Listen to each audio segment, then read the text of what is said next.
What do you think some ways are in which parents, their children, and the larger peer group are interconnected or involved?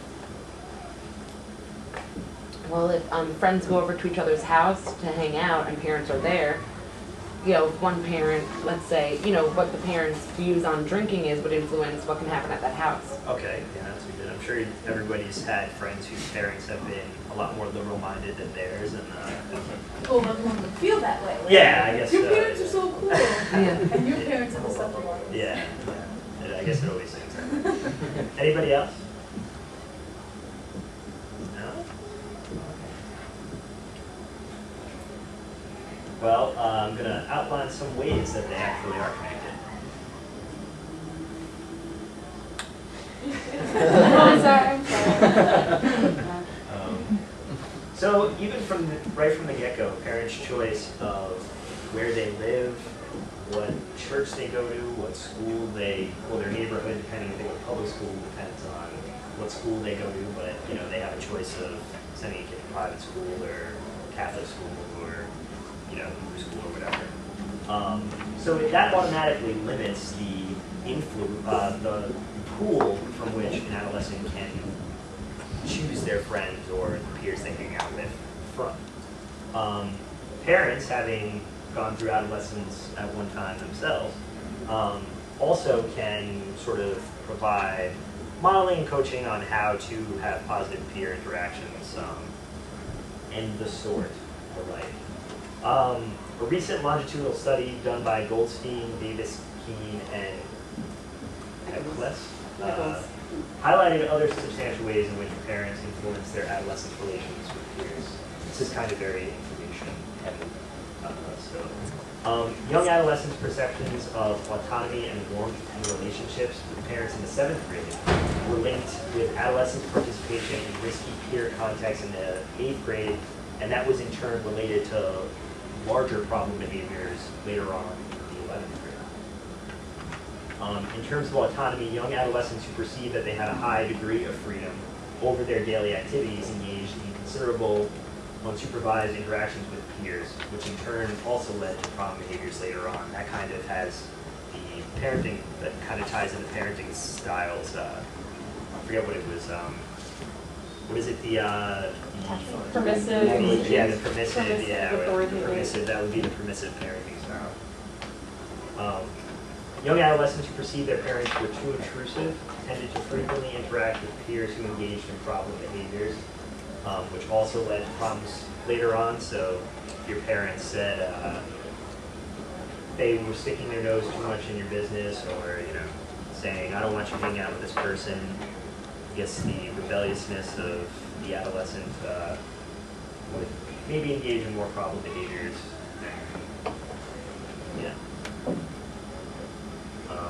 Young adolescents who indicated they had less positive relationships with their parents tended to have an extreme peer orientation, which also was linked with problem behaviors down the road.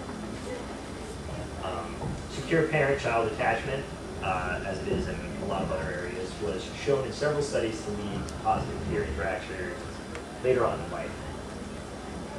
But the correlations were pretty moderate and wasn't as strong as they are in other areas of adolescent development and adolescent psychology.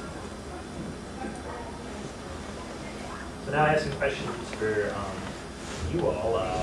As educators, what are some ways you think we can facilitate positive peer interactions?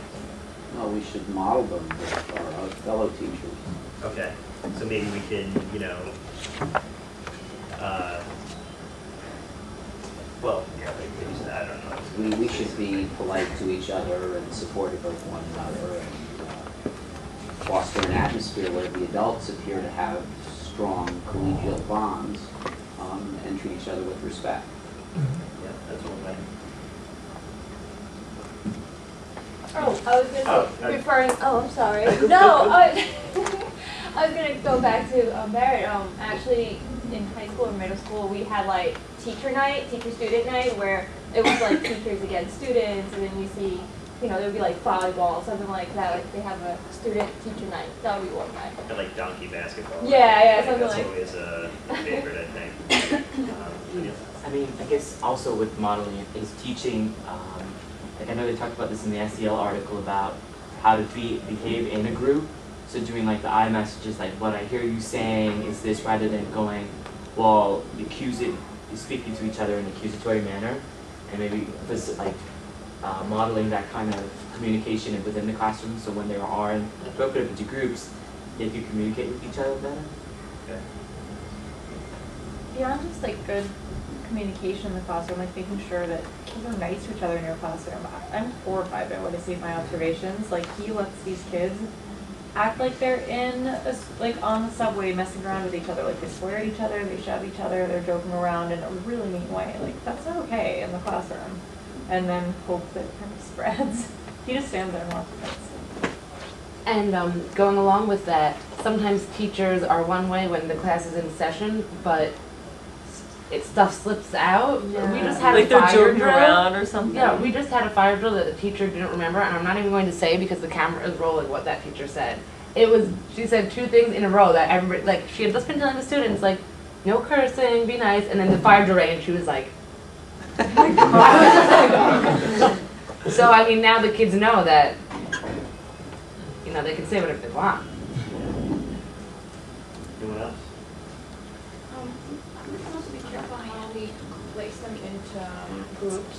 Like, I know it's sometimes nice to let them form their own groups, but we want, everybody to sort of mingle with everyone and sort of get a chance. I know it's forcefully, but through placing them in this way, they might actually acknowledge that they have more stuff in common with people that they would probably never even, follow. Yeah, you could push, just give a slight little push to kids who might otherwise not generally socialize and put them in a group where they feel comfortable enough to, maybe come out of their shell a little bit.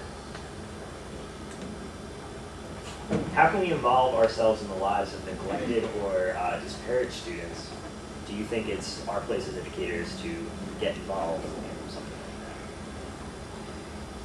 that? To a certain extent, yeah, I think we should be. I mean, personally, I wouldn't feel comfortable just sitting back, not doing anything to help this child, but I don't know legally what I'm allowed to do in that case. But it all depends, I guess, on the problem, but, figure out what the problem is, and then if I'm not in a position to treat it, somebody else most likely will, but I definitely wouldn't ignore it. Anybody else? I would say, I mean, our topic is depression, but one of the things that we would, definitely suggest is that you talk to the student, but I think it is kind of, I feel like it's a little bit outside of our realm of how much you can actually help, and it would be things maybe refer to the school psychologist or maybe even the school social worker to assist.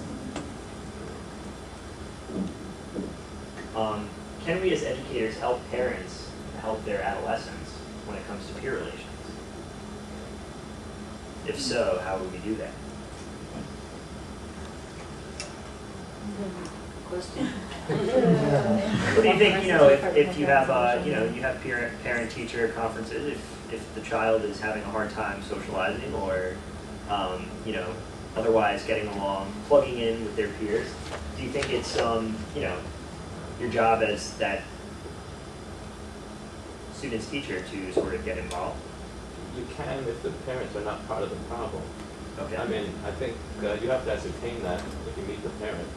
And you have to kind of see, if you meet the parent and the parent is very supportive of their child, then I would say, yes, you can mention to the parent that your child is having a problem with neglect, and you're not, off to the side that there's a problem with them or something. But the parents could be part of it. The environment where the kid is growing up could be a big problem. Anyone else? Yeah, well, just to go off of that, I was doing my observations today, and the teachers were talking about a student who keeps causing trouble, doesn't do his work, and they keep calling the mother, and the mother asked them to stop calling because she didn't want to deal with it anymore. So, like Evan was saying, as long as the parent is on board. Yeah.